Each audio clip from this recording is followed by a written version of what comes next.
Well, I think this is the latest effort to try to protect Delta Beach from wave action when Lake Manitoba is high. I think the idea, as I understand it, is that they take these large fabric tubes and they fill them with a sand-water mixture.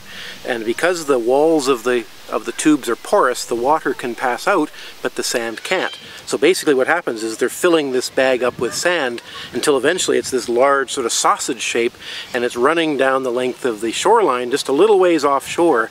The idea being is that it provides sort of a buffer for waves, so that the waves will crash in on these big tubes, but the rest of the water here will be calm.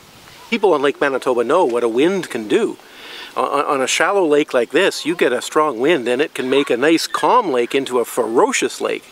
So right now you'd look at it and think, well, what's the problem? There's no issue here. There's no urgency for flooding. You know, there's nothing that could happen. Well, the reality is you get a strong wind blowing from the northwest, bringing the water here on shore, and you can easily get waves that probably come up to the top of this tube right now. And so correspondingly, if you extrapolate that to the shoreline, that means that those big sandbags over there would be getting sprayed on with wave action. So, I mean, in a very real sense, this tube is really the only thing standing between those cottages being flooded and not.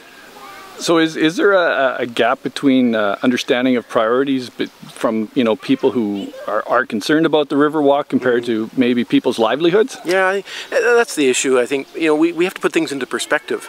That yes, it's not a nice thing when the Riverwalk is underwater in Winnipeg and you lose the opportunity to meander along the river and enjoy the scenery.